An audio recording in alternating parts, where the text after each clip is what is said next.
नमस्कार दोस्तों, स्वागत है आप सभी का स्टडी आईक्यू में। मैं हूं आपका दोस्त राहुल सैगांवकर और आज हम लोग एक बहुत ही ज़रूरी विषय पर चर्चा करने वाले हैं। हमारी चर्चा का विषय है tour of duty scheme. I am quite sure कि आपने इस स्कीम के बारे में ज़रूर सुना होगा। पिछले कुछ सालों से काफ़ी चर्चा का विषय बना हुआ है, लेकिन अभी फिलहाल खबर यह है कि government is giving final touches to this tour of duty scheme या फिर Agnipath of Agniveer entry scheme. तो आज हम लोग इसी के बारे में चर्चा करेंगे। मिलिट्री रिस्ट्रक्चरिंग से या फिर आर्मी रिस्ट्रक्चरिंग से जुड़ी हुई डिस्कशन है। हम लोग यहाँ पे इसकी क्रिटिकल एनालिसिस करेंगे। देखिए, किसी भी चीज़ के दो पहलू जानना बहुत ज़रूरी होते हैं। आज तक आपने ज़रूर फ़ायदे बात किए होंगे, टूर ऑफ ड्यूटी के फ़ायदे ज़रूर आपने देखे होंगे, लेकिन आज हम लोग यहाँ पे फ़ायदों के बारे में बात करेंगे, लेकिन पोटेंशियल नुकसान क्या होंगे उसके बारे में बात करेंगे। So it will be a critical analysis of tour of duty scheme. अगर आप तैयारी कर रहे हैं कॉम्पिटिटिव एग्जाम्स की, like UPSC civil service examination और स्टेट पीएससी, जहाँ पे सब्जेक्टिव क्वेश्चंस आते हैं, तो this is a very important discussion for you. A simple question can emerge about tour of duty scheme, critical analysis of the scheme, और in general military restructuring के ऊपर, army restructuring के ऊपर जब सवाल आ जाते हैं तो you can give a potential example of this as well. So very important discussion for aspirants. चलिए शुरुआत करते हैं, but before that remember to visit our website. अगर आप तैयारी कर रहे हैं कॉम्पिटिटिव एग्जाम्स की, visit our website studiiq.com। Alternatively आप हमारा ऐप भी डाउनलोड कर सकते हैं गूगल प्ले स्टोर से, जहाँ पे आपको सारी जानकारी मिल जाएगी हमारे कोर्सेज के बारे में। इन कोर्सेज की मदद से आप अपनी तैयारी अच्छे से कर सकते हो। आपकी एग्जाम क्लियर करने की प्रोबेबिलिटी ज़रूर बढ़ेगी using these courses. And remember to use the coupon code RAHUL33 whenever you buy any course across StudyIQ platform. Capital RAHUL 33, किसी भी स्पेसेस के बिना। You will get a huge discount of 33% on all courses across StudyIQ platform. चलिए चर्चा शुरू करते हैं। जैसे कि मैंने आपको बताया, government is giving final touches to the tour of duty scheme या फिर the Agnipath of Agniveer entry scheme. तो आज हम लोग बात करेंगे ये अग्निपथ ऑफ अग्निवीर स्कीम है क्या, इसके फायदे क्या होंगे, what are the pros of this scheme, इसके पोटेंशियल नुकसान क्या हो सकते हैं, what are the cons that are connected with this scheme. इन कॉन्स की जब हम लोग बात करेंगे, क्रिटिसिज्म की जब हम लोग बात करेंगे, तो यहाँ पे हम लोग डिफेंस के पर्सनल का पर्सपेक्टिव भी देखेंगे। साथ ही साथ इस डिस्कशन के अंत में हम लोग बात करेंगे कुछ सुझावों के बारे में, what can be some alternative solutions. ये भी हमारी चर्चा का विषय रहेगा। चलिए शुरुआत करते हैं with what is the meaning of this tour of duty. जैसे कि मैंने आपको बताया, department of military affairs which comes under ministry of defence, ये फाइनलाइज कर रही है टूर ऑफ ड्यूटी स्कीम या फिर अग्निपथ एंट्री स्कीम के बारे में। ये अग्निपथ एंट्री स्कीम है क्या? देखिए, यंगस्टर्स इस स्कीम के तहत रिक्रूट किए जाएंगे, सोल्जर्स यानी कि सिपाही बनेंगे ये 3 सालों के लिए। For 3 years they can be under the service, defence forces के अंडर सर्विस करेंगे। 3 साल के बाद वो रिटायर हो जाएंगे। ये जो आइडिया थी टूर ऑफ ड्यूटी की, इसको काफ़ी पुश मिला था। हमारे जो फॉर्मर सीडीएस है, चीफ ऑफ डिफेंस स्टाफ थे, लेट जनरल बिपिन रावत, उन्होंने इसको काफ़ी पुश किया हुआ था। अभी फाइनल कर रही है सरकार इस पर्टिकुलर स्कीम को।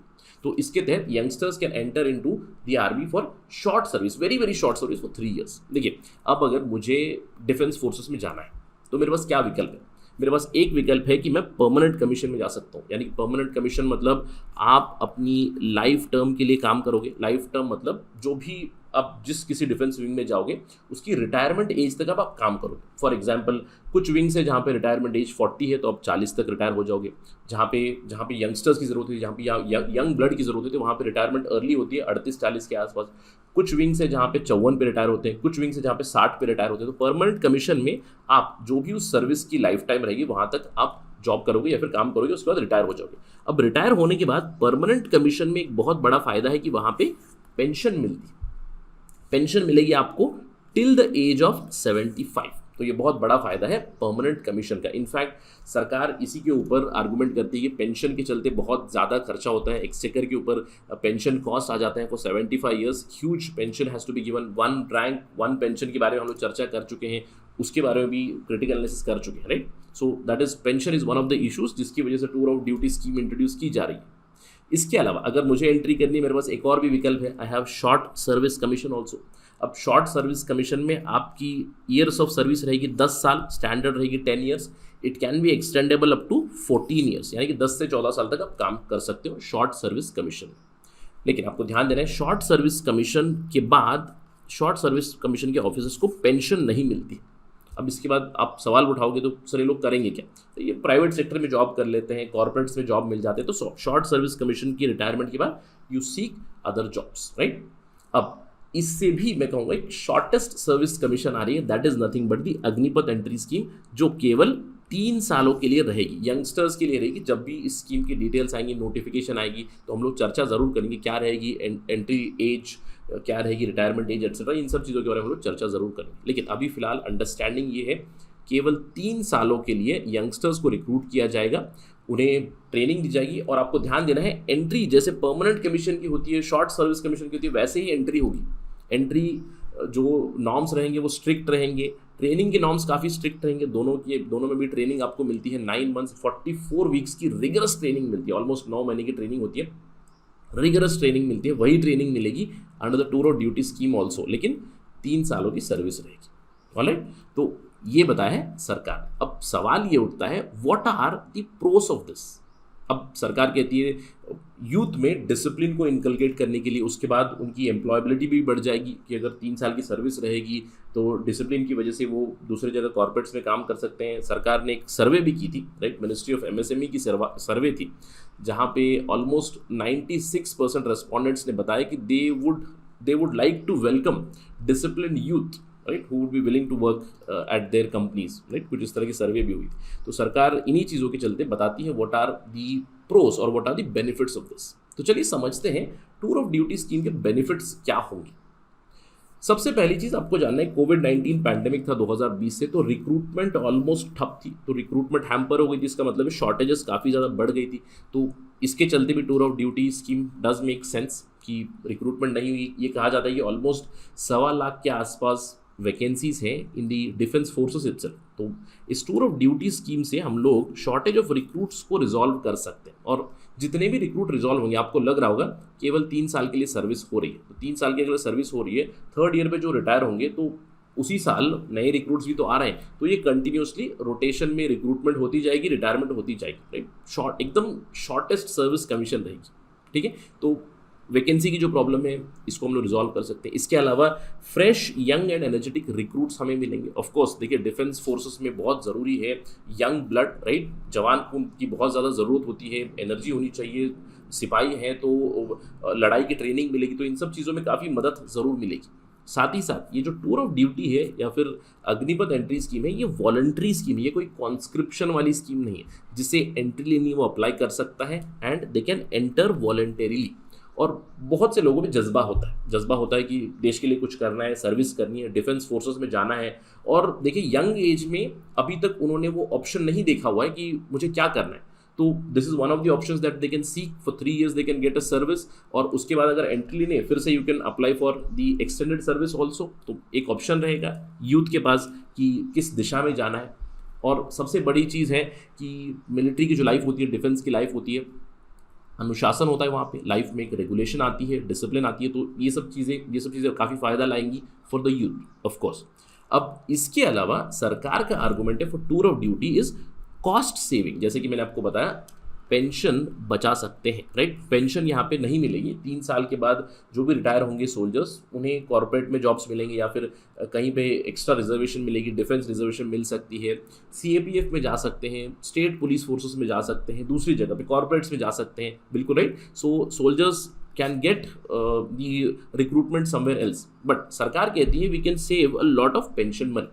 अब सरकार का आर्गूमेंट ये है कि देखिए, अगर एक परमानेंट कमीशन का ऑफिसर है, let us imagine permanent commission officer who enters at the age of 24, right, 24 पे एंट्री की और 54 पे रिटायर हो रहा है, 30 ईयर्स की सर्विस हो गई। तो 30 ईयर्स की सर्विस, उसके बाद 54 के बाद टिल 75 पेंशन देनी है। तो सरकार कहती है एक ऑफिसर के लिए approximately over the period of their entire career the expenditure amount is approximately 9 to 11 crore, right, including the salaries, pension, training, सारी चीज़ें मिलाकर एक सोल्जर के लिए 9 से 11 करोड़ रुपए का खर्चा आता है, सरकार कहती है।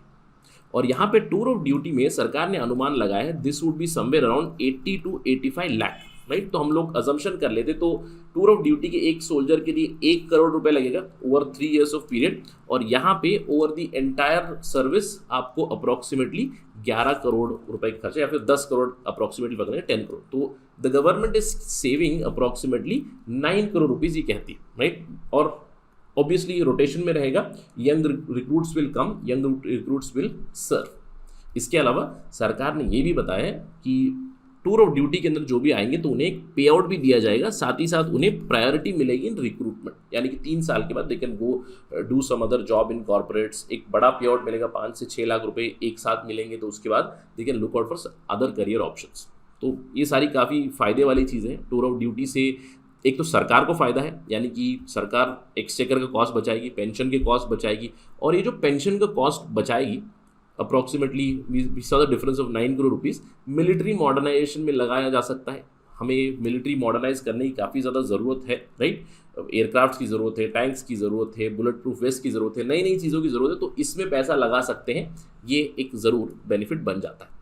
देखिए बेनिफिट्स तो काफ़ी है, अब ऐसा नहीं है कि ये लानी ही नहीं चाहिए, राइट। बेनिफिट तो है ही बिल्कुल, लेकिन there are some cons also which we need to think about. अब कॉन्स क्या हो सकती है, what can be the potential problems. Defence personnel कहते हैं this can create a disruption in army. अब डिसरप्शन इन आर्मी क्यों? देखिए जब भी हम लोग आर्मी या फिर डिफेंस फोर्सेस की बात करते हैं, चेन ऑफ कमांड फॉलो करते हैं। चेन ऑफ कमांड मतलब लोग, देखिए सुपीरियर अथॉरिटी का कंपल्सरली सुनना है, chain of command has to be followed, higher authority order to the lower order and that hierarchy goes on. लेकिन यहाँ पे एक डिसरप्शन आ जाएगा, जो नए यूनिट्स रहेंगे वो इन 3 साल के रिक्रूट्स को कैसे देखें, क्योंकि इन 3 साल के रिक्रूट्स के माइंड में ये पता है कि मुझे केवल 3 साल रहना, उसके बाद तो चला जाना है, right. What is going to happen, this is going to create a huge disruption in Indian military and Indian army. इसके अलावा अनुशासन का जो एक बेनिफिट हम लोगों ने बताया था, डिसिप्लिन क्यों होता है? डिसिप्लिन होता है because of defence services regulation.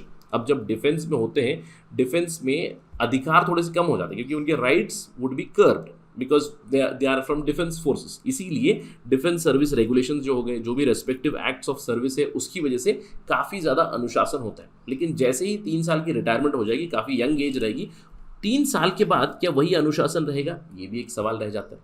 अब एक आर्गूमेंट जो हम लोगों ने बात की थी कॉस्ट कटिंग की, कॉस्ट कटिंग की बात की।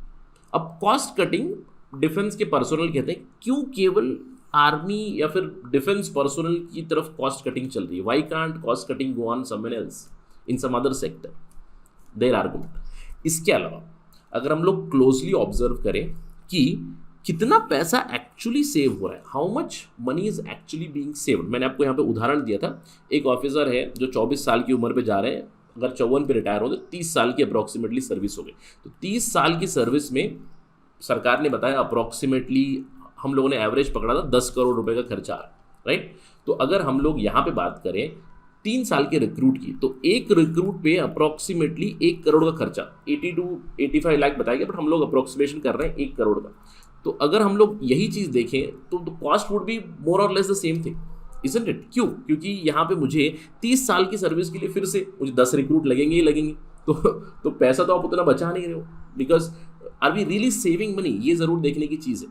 क्यों? क्योंकि एक ऑफिसर के बदले सरकार का आर्गूमेंट होगा हमें 10 सोल्जर्स मिलेंगे, 10 यंग ब्लड मिलेगा, वो बेनिफिट ज़रूर है, बट उस ऑफिसर का तजुर्बा जो रहेगा, एक्सपीरियंस जो रहेगा, वो भी तो मिस होगा। So we need to see, are we really saving the money?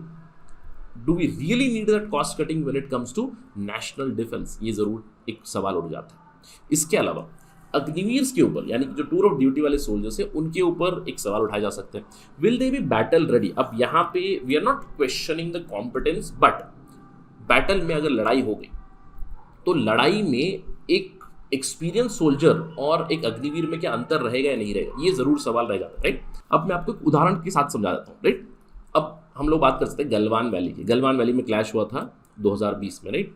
2 साल पहले इंडिया और चाइना के बीच गलवान वैली में क्लैश हुआ। इंडिया की तरफ से भी बहुत सारे सोल्जर्स शहीद हुए, चाइना की तरफ ये कहा गया नुकसान बहुत ज़्यादा था, उनकी तरफ से भी बहुत सारे सोल्जर्स मारे गए। अब ये कहा जाता है कि चाइना की तरफ से बहुत सारे सोल्जर्स जो थे, यंग सोल्जर्स थे, कॉन्स्क्रिप्टेड सोल्जर्स थे, इसीलिए उनका नुकसान बहुत ज़्यादा हुआ था। एक सिंपल एग्जाम्पल बता रहे हैं यहाँ पे, will they be battle ready? Not questioning the competence पर से, बिकॉज हम ट्रेनिंग दे रहे हैं, हम लोग बैटल रेडी कर रहे हैं, but still experience is experience. इसके अलावा सबसे बड़ा सवाल रह जाता है, 3 साल की सर्विस के बाद क्या जॉब मिलेगा? ये बहुत बड़ा क्वेश्चन है। सरकार को यहाँ पे थोड़ा सा क्लैरिफाई करने की ज़रूरत है कि 3 साल के बाद किस सेक्टर में एंट्री मिल सकती है। Will it be in the CAPF, will it be in the police forces? Because देखिए एक स्टीरियोटाइप ज़रूर है कि मिलिट्री से जो रिटायर हो जाते हैं, मिलिट्री से रिटायरमेंट के बाद security jobs are very prominent, right, security job की तरफ ही जाएंगे या फिर there are other options available. तो सरकार को यहाँ पे क्लैरिफाई करने की बहुत ज़्यादा ज़रूरत है। इसके अलावा on a macro level, right, on a macro level defence personnel कहते हैं प्रोफेशन ऑफ आर्म्स, यानी कि जो ड्यूटी होती है, मिलिट्री की ड्यूटी होती है, डिफेंस फोर्सेस की ड्यूटी होती है, ये करियर नहीं होता है, it is a way of life itself. And are we disrupting that way of life by giving such a short service of 3 years? ये एक सवाल ज़रूर रह जाता है। अगेन, जैसे कि मैंने आपको बताया, फ़ायदे भी काफ़ी ज़्यादा है, पोटेंशियल नुकसान भी काफ़ी ज़्यादा है। अगर पैसा बचाना ही एक सॉल्यूशन या फिर पैसा बचाने एक उद्देश्य है, तो we can do it in some other avenues also. तो इस पूरे डिस्कशन से एक सवाल ज़रूर उठ जाता है, एक सवाल और कुछ सजेशंस। सवाल क्या है? नेशनल सिक्योरिटी एक बहुत ही सीरियस बिजनेस है, नेशनल सिक्योरिटी बहुत ज़रूरी है किसी भी देश के लिए। Would it be worth to tinker with time tested military recruitment processes? क्या हमें बदलाव लाने चाहिए? देखिए, जब भी बदलाव आता है तो उसके ऊपर सभी को बदलाव से थोड़ा सा एवर्जन ज़रूर होता है, लेकिन क्या ये बदलाव नेशनल सिक्योरिटी के पर्सपेक्टिव में लाने चाहिए? पूरा टेस्टिंग होने के बाद, या फिर मैं कहूँगा ये जो सोशल एक्सपेरिमेंट चल रहा है आर्मी का, क्या इसकी ज़रूरत है राइट नाउ? ये सवाल ज़रूर सर, क्योंकि देखिए, एक तरफ चाइना है एडवर्सरी, दूसरी तरफ पाकिस्तान है, वी हैव बिग एडवर्सरीज और एनिमीज ऑन ईदर साइड। तो अगर हमें सोशल एक्सपेरिमेंट ही करना है तो may be we can begin with something like territorial army. हमारे पास टेरिटोरियल आर्मी भी है, टेरिटोरियल आर्मी में भी आपको आर्मी की ट्रेनिंग मिलती है। जैसे Mahendra Singh Dhoni is there, Mahendra Singh Dhoni if I am not wrong lieutenant colonel है यहाँ पे टेरिटोरियल आर्मी में। एनसीसी में हम लोग कुछ रिस्ट्रक्चरिंग एक्सप्लोर कर सकते हैं, या फिर इन्वर्स इंडक्शन हम लोग कर सकते हैं। इन्वर्स इंडक्शन मतलब दूसरे फोर्सेस से हम लोग आर्मी में रिक्रूट कर सकते हैं, टॉप पर्सोनल फ्रॉम अदर्स, जैसे कि सीएपीएफ से टॉप पर्सोनल, पुलिस से टॉप पर्सोनल हम लोग आर्मी में रिक्रूट कर सकते हैं। ऑल्दो यहाँ पे काउंटर आर्गूमेंट भी आ सकता है कि सर वहाँ पे भी वैकेंसी है, यहाँ पे भी वैकेंसी है, तो वैकेंसी एक विशेष साइकिल में चले जाएंगे। But these are some areas that we can explore before we directly experiment with the time tested military process. Just a suggestion here and certain questions. तो आई होप कि आपको यहाँ पे दोनों पहलू मिल चुके हैं कि फ़ायदे भी बहुत ज़्यादा हैं, पोटेंशियल नुकसान भी बहुत ज़्यादा है। सोच समझ कर बदलाव लाने की ज़रूरत है। देखते हैं कि सरकार यहाँ पे क्या बदलाव लाएगी, कैसे अग्निवीर स्कीम को इम्प्लीमेंट करेगी, कैसे इसको नोटिफाई करेगी। जब भी नोटिफिकेशन आएगा तो will talk about that again on study IQ। But that is it right now in this discussion. अगर आपको ये डिस्कशन पसंद आया तो you can always follow me on social media platform @RahulSai222 मेरा आईडी है। फेसबुक, इंस्टाग्राम और Telegram channel का आईडी यही है। With that note, let me and my discussion. Thank you for watching this. जय हिंद।